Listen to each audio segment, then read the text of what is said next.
جب تک کپڑا پرانا نہ ہو جائے نہ کپڑا خریدنا نہیں ہے، اسراف نہ ہو، مادام اس سے میل جول نہیں رکھنا۔ ابن مسعود رضی اللہ تعالیٰ عنہ فرماتے ہیں کہ ایک مرتبہ میرا نیفیو، میرا بھانجا میرے پاس آیا اور آ کر شکایت کی کہ ماموں میں بے چین ہوں، پریشان ہوں، ڈپریس ہوں، بہت بے چینی ہے۔ ابن مسعود رضی اللہ تعالیٰ عنہ نے اس کو پوچھا تیرا اٹھنا بیٹھنا، تیرے دوست، تیرے فرینڈ کون ہے؟ ہاں میں نے نام دیے یہ حضرت ابن مسعود نے فرمایا بیٹا یہ تو سب مالدار کے بیٹے ہیں، لاکھوں پٹی کے بیٹے ہیں، کروڑوں پٹی کے بیٹے ہیں، بڑے بڑے بنگلے والے ہیں، یہ تیری وجہ ہے بے چینی، پریشانی، ڈپریشن کی۔ تیرے اندر میں جو گھٹن اور کلک ہے اس کی وجہ سے، ان دوستوں کی دوستی کی وجہ سے۔ بھانجے نے کہا ابن مسعود رضی اللہ تعالیٰ عنہ کو وہ تو میرے دوست ہے، ان کی دوستی سے میرے میں ڈپریشن اور بے چینی کیسے آئی؟ کہا بیٹا جب تو ان کے گھر میں ہوتا ہے تو تیرا گھر اور ان کے گھر کا تو کمپیریزن کرتا ہے، مقابلہ کرتا ہے، سرخامری کرتا ہے، تو غریب ہے وہ مالدار ہے، ان کے کپڑوں کو دیکھ کر تیرے کپڑوں کو کمپیریزن کرتا ہے، ان کے کھانے کو دیکھ کر تیرے کھانے کو کمپیریزن کرتا ہے، ان کی سواریوں کو دیکھ کر تو تیری سواریوں کو کمپیریزن کرتا ہے۔ اب تو چاہتا ہے ان جیسا بنے یا ان سے بہتر بنے، اور تیری حیثیت نہیں ہے، اس لیے تیرے اندر میں بے چینی پریشانی کا تو شکار ہو گیا۔ تو بھانجے نے کہا کہ ارے ماموں تو پھر میں کیا کروں، میرے دوست سے بچپن کے، کیا میں ان کو چھوڑ دوں؟ سبحان اللہ، اسلام ایک ایسا مذہب ہے کہ جو مصیبت پریشانی اس کی جڑ بتاتے ہیں اور اس کا علاج بھی بتاتے ہیں۔ ہمارے پردے کے زمانے میں کتاب میں آیا تھا کہ ایک آدمی کے پیٹ میں درد ہوا، بہت درد ہوا، پوری رات پیٹ میں درد ہوا، حکیم صاحب کے پاس آئے، حکیم صاحب نے پوچھا رات میں کیا کھایا تھا؟ اس نے کہا جلی ہوئی روٹی، بریلی روٹی، بریلو روٹلو کھائی جو نہیں پھینکوا دے دو۔ کہ بیوی نے روٹی بنائی جل گئی تھی، روٹلا بنایا تو جل گیا تھا، میں نے کتے کو بکری کو کسی کو نہیں کھلایا، میں خود کھا گیا، تو جلی ہوئی روٹی کھانے کی وجہ سے یہ پیٹ میں درد ہوا۔ حکیم صاحب نے کہا چلو سو جاؤ یہاں ٹیبل پر۔ اب سو گئے، کہا آنکھیں کھولو۔ کیا کر رہے ہو؟ کہا آنکھ کھول۔ جب آنکھیں کھولی تو اس نے ڈراپ لی، سیسی لی ٹیپے ٹپکانے کے لیے، ابھی بیٹھا ہو گیا۔ تو حکیم صاحب نے پوچھا کہ کیا ہوا؟ کہا حضرت درد پیٹ میں ہے، آنکھوں میں نہیں ہے۔ آپ میری آنکھ میں دوا کرو گے، میرے آنکھ میں ڈراپ ڈالو گے، میری آنکھ میں تم دوا ڈالو گے، پیٹ میں درد آنکھ میں نہیں۔ کہا تجھے ضرورت ہے تیری آنکھوں کا علاج کرنے کی، تیری آنکھیں اچھی ہوتی تو بریلی روٹی نہیں کھاتا۔ تو بریلی روٹی کھا گیا، مطلب کہ تیری آنکھوں کا ٹھکانا نہیں ہے۔ شروعات یہاں سے کرنی ہوگی، یہ ٹھیک ہوگی تو کھانا اچھا ہوگا، کھانا اچھا ہوگا تو پیٹ میں تکلیف نہیں ہوگی۔ اسلام جڑ بتاتا ہے کہ تمہاری مصیبتوں کی جڑ کیا ہے، جڑ کو کاٹا گیا۔ ابن مسعود فرماتے ہیں وہ سب مالدار ہیں، حویلی والے ہیں، بنگلے والے ہیں، اچھی اچھی گاڑیاں والے ہیں، اچھا اچھا کھانا پہننے والے ہیں، دن میں 3 مرتبہ کپڑا بدلنے والے۔ تیری حیثیت نہیں، تو ایسا بننا چاہتا ہے، تیرے پاس پیسہ نہیں، تو اس سے بہتر بننا چاہتا ہے، تیرے پاس پیسہ نہیں، نہ تیرے باپ کے پاس نہ تیری ماں کے پاس، تیرے اندر میں ایک بے چینی پیدا ہو گئی۔ How can I compete them? How can I compare myself with them? میں ان سے کمپیریزن کیسے کروں؟ میں ان کے ساتھ کمپٹیشن کیسے کروں؟ میں ان جیسا یا اس سے بہتر اپنے آپ کو کیسے ثابت کروں؟ تو بھانجا کہتے ہیں ماموں وہ میرے بچپن کے دوست ہے، میں چھوڑ نہیں سکتا۔ تو آپ نے کہا، میں نے کہا تو ان کو چھوڑ دے۔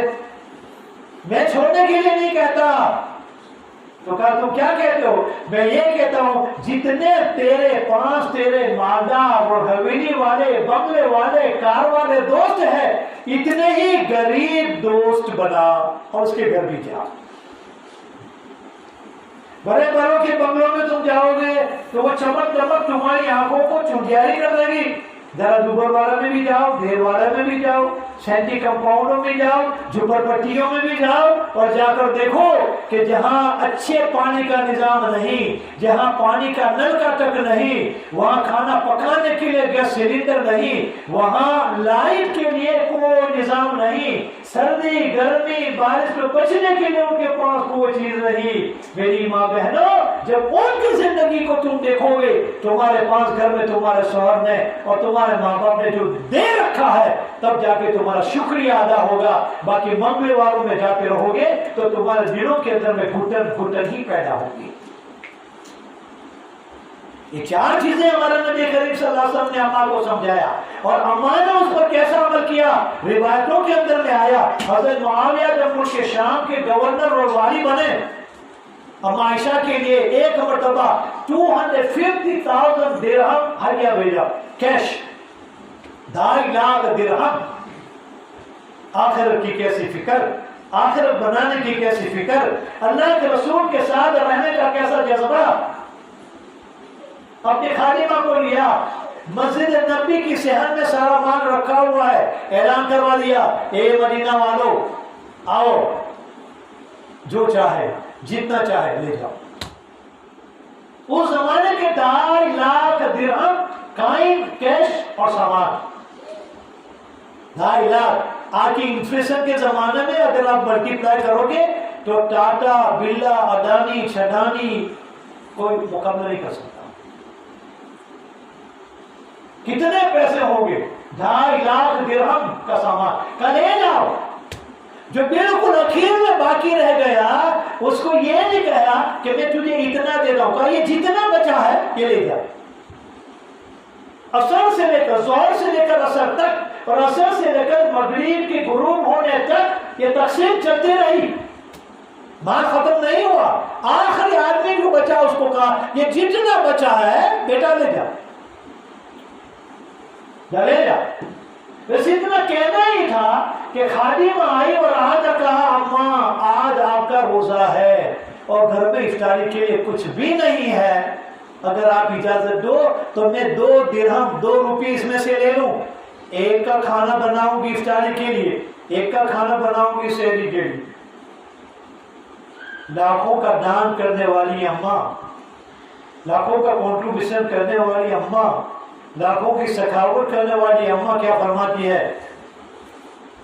پہلے سے بتا دیا ہوتا، پہلے سے بتا دیا ہوتا کہ روزے کی افطاری کے لیے ہمارے پاس آج گھر میں کچھ نہیں اور سحری کے لیے ہمارے پاس کچھ نہیں سوائے کھجور اور پانی کے. پہلے سے بول دیا ہوتا تو میں کچھ نکال لے. کہا کہ ابھی بھی وقت ہے لے جاؤں گا. کہا کہ نہیں، میں آل رسول ہوں، میں اللہ کے رسول کے حرم سے ہوں، میں امت کی ماں ہوں، میں اہل بیت ہوں، ایک بار دے دیتا ہے ہم واپس نہیں لیں گے. ایک بار دے دیا اب واپس نہیں لیں گے. تو افطاری اور سحری کیسے ہوگی؟ کہا بس کھجور کھا لیں گے پانی پی لیں گے یہ ہماری افطاری، کھجور کھا لیں گے پانی پی لیں گے یہ ہماری سحری.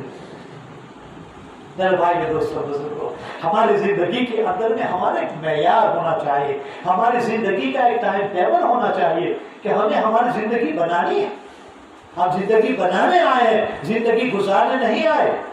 زندگی گزارنا تو ہم سے زیادہ جانوروں کو بھی آتا ہے، وہ بھی اپنی زندگی گزارتے ہیں، کہیں سیکھ کر نہیں آئے، زندگی وہ بھی گزارتے ہیں. ہم زندگی بنانے والے ہیں. جس کی زندگی بن گئی اس کی دنیا بھی بن گئی، اس کے آخرت بھی بن گئی. جو یہاں فیل ہو گیا سمجھ لو وہ قبر میں بھی فیل، محشر میں بھی فیل، پرصراط پر بھی فیل اور پوری زندگی فیل. دوسرا سوال جو اجتماعی طور پر ہماری ساری اماں نے کیا کلیکٹیولی، کیا ایوم منا اسرع بک رعوبا یا رسول اللہ، یا رسول اللہ صلی اللہ علیہ وسلم آپ جا رہے ہیں، ہم روک نہیں سکتے،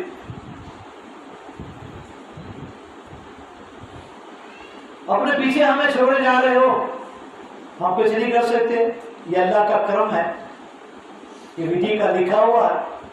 لیکن ہم یہ جاننا چاہتے ہیں یا رسول اللہ، ہمارے تمام میں سے سب سے پہلی کون تمہاری بیوی ہوگی جو قبر میں آ کر آپ کو ملے؟ ایُّ منا اسرع بک لحوقا یا رسول اللہ، کون ملے؟ یہ سب اماں کا کلیکٹیو سوال۔ نبی کریم صلی اللہ علیہ وسلم نے کیا فرمایا؟ اطول منکن یدن،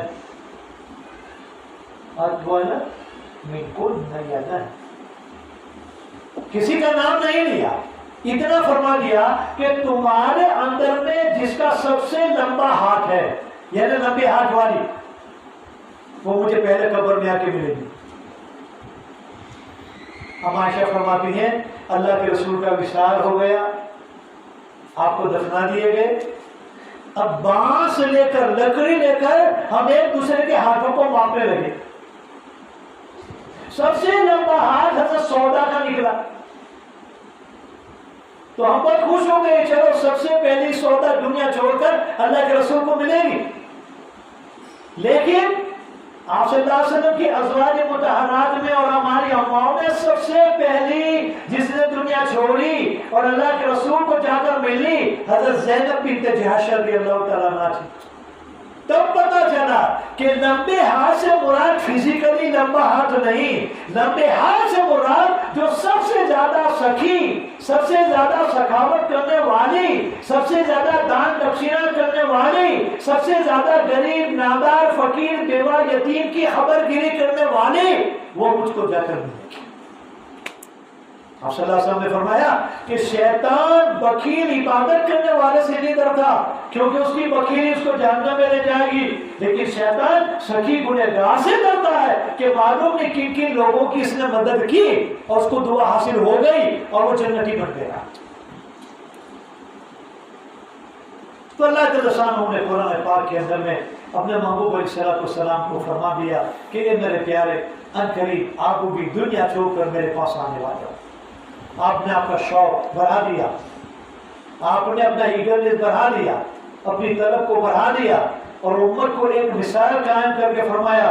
حضرت انس فرماتے ہیں جس وصال کے کچھ دن پہلے نبی کریم صلی اللہ علیہ وسلم مسجد نبوی میں ممبر شریف کے اوپر بیٹھے اور لوگوں کے حقوق کے بارے میں بیان فرمایا، اور اللہ کے رسول نے بذات خود یہ کہا کہ یہ لوگوں، تم میں سے جس کسی کا جو بھی حق جانی یا مالی میرے پاس ہے آپ لے لو۔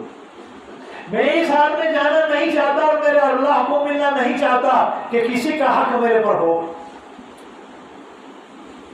حضرت انس فرماتے ہیں ایک صحابی کھڑے ہوئے، کہا کہ یا رسول اللہ میرے 2 درہم آپ کے پاس باقی ہے، آپ نے نہیں دی ہے۔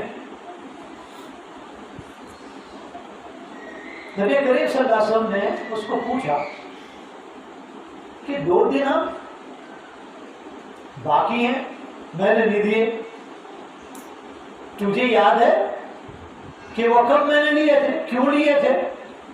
حضرت انس فرماتے ہیں کہ غور کرو وہ کیا کہتا ہے۔ اس نے کہا کہ ایک مرتبہ میں اور آپ دونوں ساتھ تھے اور ایک فقیر آیا اور آپ کے پاس دینے کو کچھ نہیں تھا، تو مجھ سے پوچھا کہ تیرے پاس کچھ ہے؟ تو میں نے کہا یا رسول اللہ 2 درہم ہے میرے پاس، کہ اس کو دے دے۔ تو وہ 2 درہم میں نے جو غریب کو، فقیر کو، مانگنے والے کو دیے تھے آپ کے کہنے کی وجہ سے۔ اب یہ کوئی قرضہ ٹھوڑا ہے؟ میں اٹھوڑا کے اندر میں آیا اور کوئی مانگنے والا آ گیا اور میں نے اسفار کو کہا اسفار 10 روپیہ دے دیا، میں نے کہا لے وہاں پر پھڑپڑی موگلے وہاں تمہارا 10 روپیہ باقی سے، میں نے کہا 10 روپیہ، کہا غریب نے دے والا قسم نہ اوپر۔ ایسی چیزیں عام طور پر قرضوں میں نہیں ہوتی، لیکن اللہ کے رسول صلی اللہ علیہ وسلم نے نہیں چاہا کہ یہ 2 درہم بھی میرے نام پر قرضہ ہو۔ حضرت فضل بن عباس سے کہا اے فضل تیرے پاس کچھ ہے؟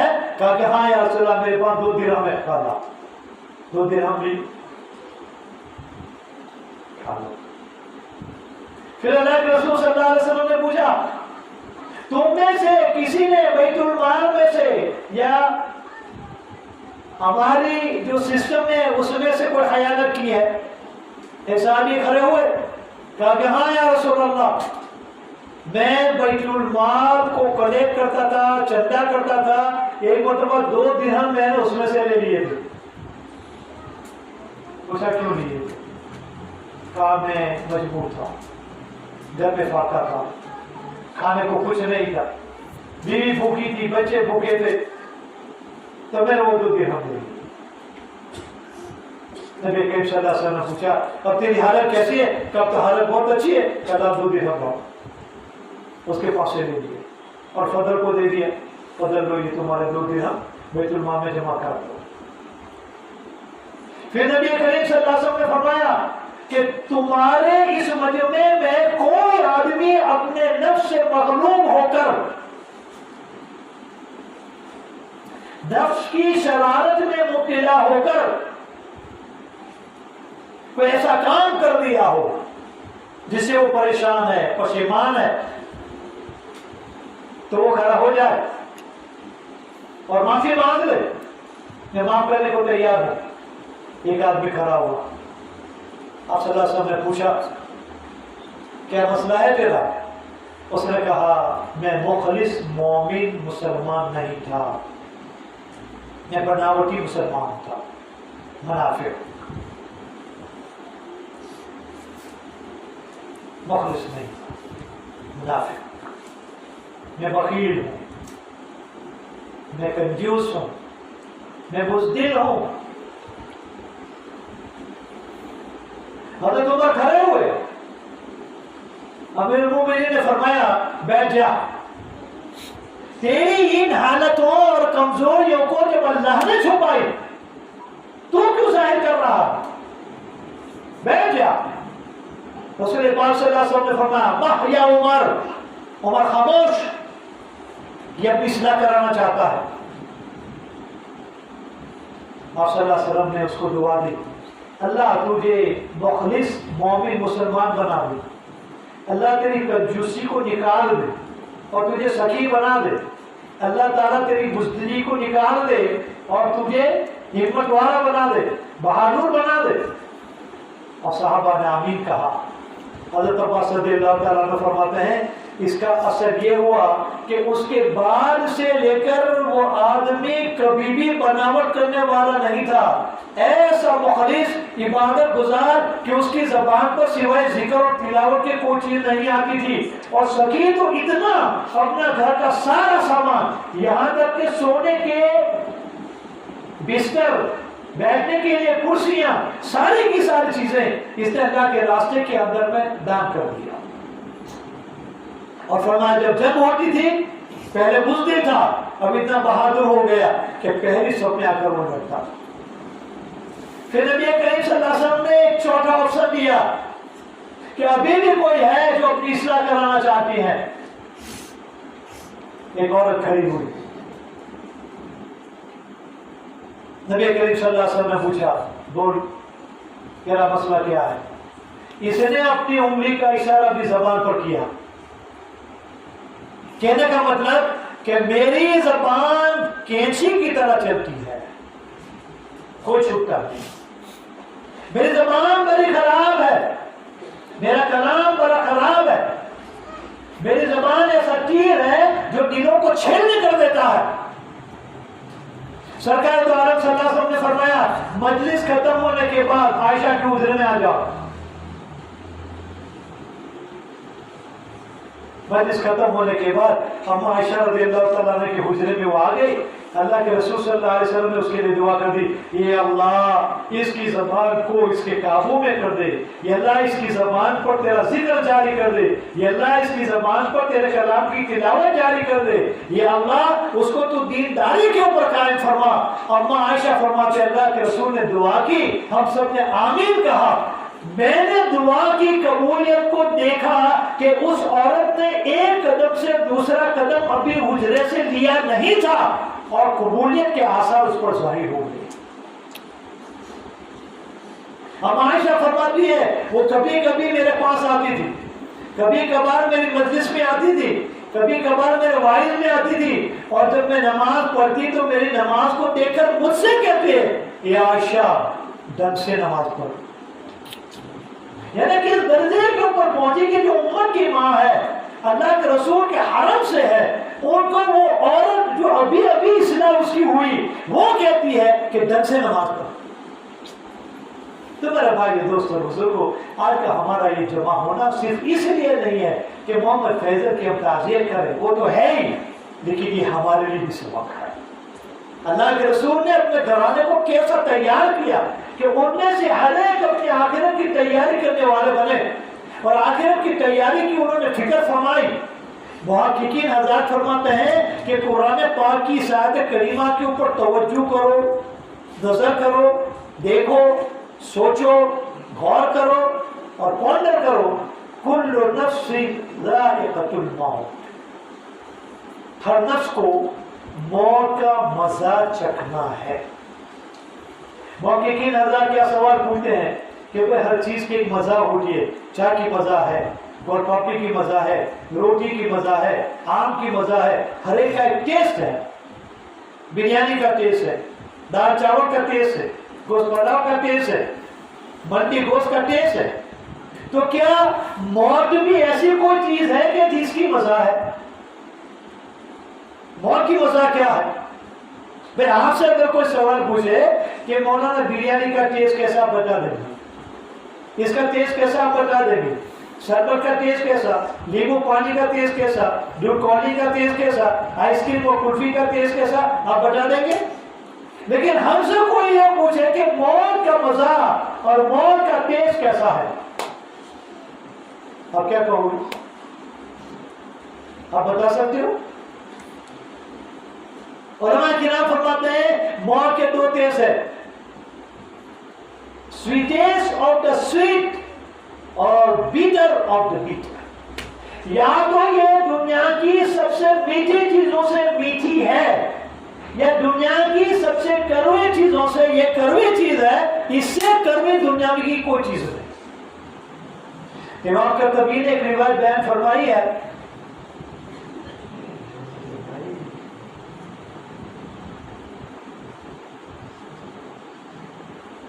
کہہ رہے ہیں 10-20 ہاں زیادہ وہ چلا جا رہا ہے اور ختم کر رہے ہیں، وہاں پر بھی پہنچ جائیں گے. دنیا میں جتنی بھی کڑوی سے کڑوی چیز ہے، ان تمام کڑوی چیزوں کو جمع کیا جائے اور موت کی کڑواہٹ کو جمع کیا جائے، خدا پاک کی قسم موت کی کڑواہٹ سب پر غالب آتی ہے.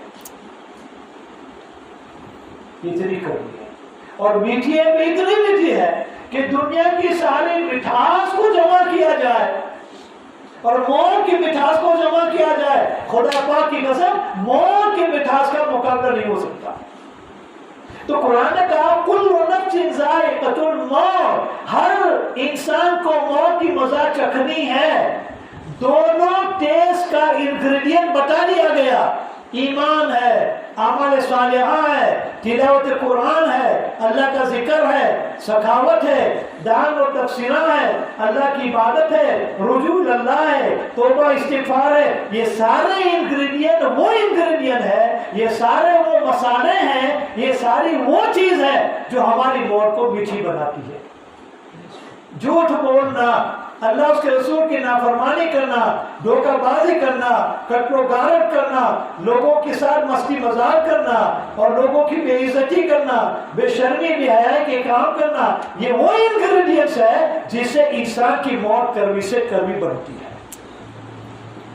اب یہ ہمارے اوپر ہے. انگریڈینٹس دونوں بتا دیے گئے، اس سے موت میٹھی ہوگی، اس سے موت کڑوی بن جائے گی. ہشام بن عبد الملک جو بہت بڑا بادشاہ گزرا، اس کی موت کا وقت جب آیا تو اس کو پوچھا گیا اپنے آپ کو کیسا پاتے ہو، تو وہ کہتا ہے کہ قرآن پاک میں اللہ تعالیٰ نے فرمایا وَلَقَدْ جِئْتُمُونَا فُرَادَىٰ كَمَا خَلَقْنَاكُمْ أَوَّلَ مَرَّةٍ وَتَرَكْتُمْ مَا خَوَّلْنَاكُمْ وَرَاءَ ظُهُورِكُمْ. میرے پاس باڈی گارڈ ہے، میرے پاس ملٹری ہے، میرے پاس پولیس ہے، میرے پاس چوکیدار ہے، میرے پاس سیکورٹی والے ہیں، میرے پاس سب کچھ ہے. یہ موت آ رہی ہے، اور میں اپنا کو تنہا محسوس کرتا ہوں، کوئی موت کو روک نہیں سکتا۔ تو صحیح بات یہ غلط، یہ سب پڑا کا پڑا، دھرا کا دھرا رہ جاتا ہے۔ ملٹری ایک طرف، پولیس ایک طرف، سی آر پی ایک طرف، سیکورٹی والے ایک طرف، جب موت آتی ہے تو کوئی اسے روک نہیں سکتا۔ وَلَقَدْ جِئْتُمُونَا فُرَادَىٰ، تم اکیلے آؤ گے جیسا اکیلا ماں کے پیٹ سے آئے تھے۔ وَتَرَكْتُمْ مَا خَوَّلْنَاكُمْ وَرَاءَ ظُهُورِكُمْ، اور جتنا بھی تم نے جمع کیا ہے وہ تمہارے پیچھے رہ جائے گا، کچھ ساتھ آنے والا نہیں۔ خلیفہ منصور کا جب انتقال کا وقت آیا، ابو حازم بہت بڑے اللہ کے ولی گزرے، وہاں پر موجود تھے۔ خلیفہ منصور نے کہا یا ابا حازم لماذا نحن نکرہ الموت، موت کی وحشت آتی ہے، موت کی بیک آتی ہے، موت کا ڈر آتا ہے، موت سے گھبراہٹ چھٹتی ہے، ایسا کیوں ہو رہا ہے؟ کیا کہا ابا حازم نے؟ یہ امیر المومنین تعمرتم دنیاکم فخربتم آخرتکم فتکرہون ان ترحلون من العمران الى الخراب۔ یہ بات سلامت، دنیا کو تم نے آباد کیا، اوپر والی زندگی کو برباد کیا، آخرت کو برباد کیا، تو آبادی سے نکل کر ویرانی میں جانے میں انسان کو وحشت ہوتی ہے۔ میرے بھائیو، دنیا چند دنوں کی ہے، اس کی آبادی میں اپنی آخرت کو ویران نہ کرو۔ ایک بار دنیا ملی ہے، دوبارہ ملنے والی نہیں ہے۔ پھر ابا حازم نے کہا اما نانو، لیکن ہم نے، صوفی لوگوں نے، سنت لوگوں نے، نیک لوگوں نے کیا کیا؟ تخربنا دنیانا وتعمرنا آخرتنا، کہ ہم نے دنیا کو برباد کر دیا، دنیا کی کوئی چیز سے فائدہ نہیں اٹھایا، دنیا کی کسی لذت سے فائدہ نہیں اٹھایا، آخرت کے بنانے کی فکر میں ہم نے دنیا کو خراب کیا، آخرت کو آباد کیا۔ تو خرابی کی طرف سے نکل کر آبادی کی طرف جانے میں آدمی کو ذوق اور شوق ہوتا ہے۔ یہ بات ہو رہی تھی اور ایک آواز آئی، تو خلیفہ منصور نے ابا حازم سے پوچھا، درباریوں سے پوچھا یہ کون ہے، یہ کون آواز دے رہا؟ لوگوں نے کہا امیر المومنین باس و سلامت یہ ڈوبی ہے، اور یہ اعلان کرتا ہے کہ کل جنہوں نے کپڑے دیے تھے ان کے کپڑے دھو کر استری لگا کر کہہ کر کے آیا ہوں، لے جاؤ، اور آج جس کو کپڑے دینا ہے وہ دے جاؤ۔ کیسا بادشاہ تھا؟ 3 کانٹیننٹ کا سربراہ تھا، 3 continent, he was the emperor of the 3 continents، معمولی آدمی نہیں تھا۔ ابا حازم کہتے ہیں خلیفہ منصور افسوس کرنے لگا، رونے لگا، اور کیا کہنے لگا؟ اے کاش میں ایک ڈوبی ہوتا۔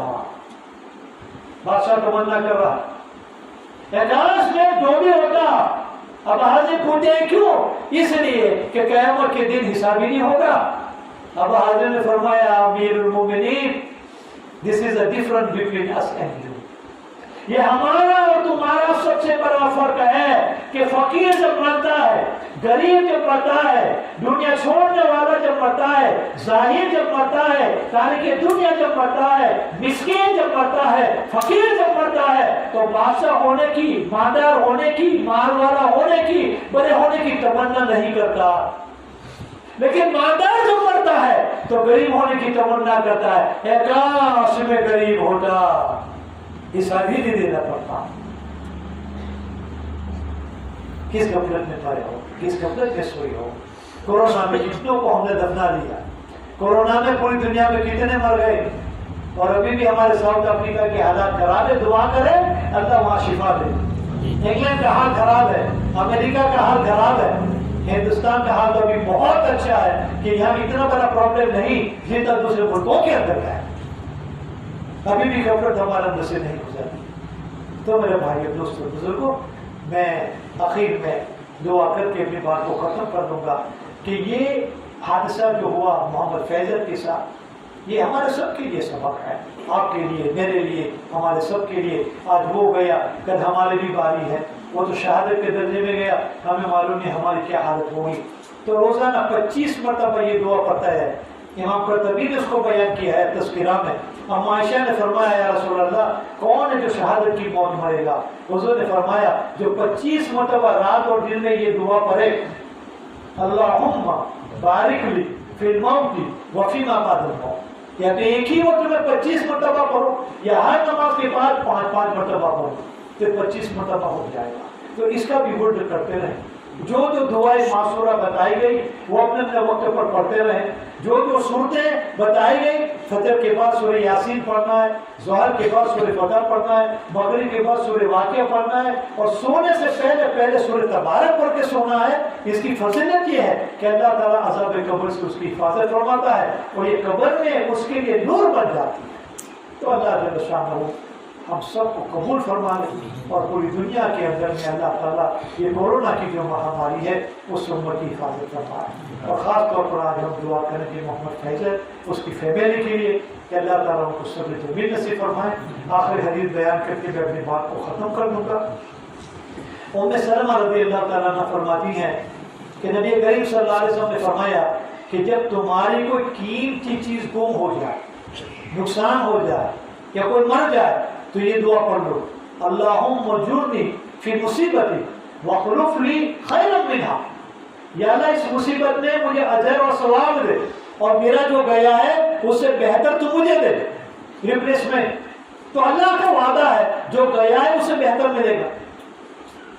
ام سلمہ فرماتے ہیں جب میرے شوہر کا انتقال ہوا ابو سلمہ کا تو میں کنفیوز ہو گئی میں اس کو پڑھوں یا نہ پڑھوں، اور اگر میں پڑھوں گی تو مجھے کون ملے گا؟ کیونکہ ابو سلمہ پہلے صحابی ہے جنہوں نے ملک حبشہ کا ہجرت کی، جس نے مدینہ کی پہلی ہجرت کی، اور خود حضور صلی اللہ علیہ وسلم نے فرمایا کہ ہجرت کرنے والوں میں سب سے بہتر ابو سلمہ اس کی فیملی ہے۔ تو فرمایا کہ ابو سلمہ سے بہتر مجھے کون ملے گا؟ لیکن میں نے اپنے آپ میں کہا یہ ام سلمہ تیری سمجھ میں آئے یا نہ آئے، تیرے دماغ میں آئے یا نہ آئے، میرے نبی نے کہا وہ 100% حق ہے۔ میں نے دعا پڑھ لی اللہم اجرنی فی مصیبتی واخلف لی خیرا منہا۔ میں عدت میں بیٹھ گئی، جب میری عدت ختم ہو گئی تو پھر میرا پروپوزل آیا، ایک بڑی جی آئی، ایک عورت آئی اور آیت نے آ کر کہا ام سلمہ میں تمہارا پروپوزل منگنی لے کر آئی ہوں۔ ام سلمہ نے کہا کہ نہیں مجھے تو شادی نہیں کرنی ہے۔ تو میں نے کہا تجھے معلوم ہے سلمہ تجھ سے کون شادی کرنا چاہتا ہے؟ کس نے منگنی بھیجی ہے؟ کس کا پروپوزل لے کر آئی ہے؟ کہا مجھے نہیں معلوم۔ کہا اللہ کے رسول خود تیرے ساتھ شادی کرنا چاہتے ہیں۔ میرے غصے کی انتہا نہ رہی کہ اللہ میں سوچ دی کہ ابو سلمہ سے بہتر کون ملے گا؟ یا اللہ تو نے سارے نبیوں کا سردار مجھے ملا، یا اللہ تیرا محبوب تو نے دیا، اور میں قیامت تک آنے والی امت کی میں ایک ماں بن گئی، اور کل میدان محشر کے اندر میں اور مہان کے ساتھ جو اللہ کے رسول جنت میں داخل ہوں گے تو حضور کے ہاتھ میں ہاتھ ڈال کر میں ہاتھ ڈال کر جنت کے اندر میں جاؤں گا۔ تو یہ دعا بھی پڑھ لینی ہے اللہم اجرنی فی مصیبتی واخلف لی خیرا منہا۔ اللہ تعالیٰ ہم کو مرنے سے پہلے مرنے کی تیاری کرنے والے بنائے۔ اللہ تعالیٰ ہمارے گناہ کو معاف فرمائے۔ اللہ تعالیٰ ہمارے پورے ہندوستان کے لیے خیر کا، بہتری کا اور نصرت کا فیصلہ فرمائے۔ جو بھی پریشانیاں ہیں دور کر دے، خیر و برکات اور نصرت کی بارش سے اللہ تعالیٰ برسائے، اور جتنے بھی بیمار ہیں اللہ تعالیٰ سب کو شفا نصیب فرمائے، اور جو جا چکے ہیں اللہ تعالیٰ کی قبروں کو نور سے منور فرمائے۔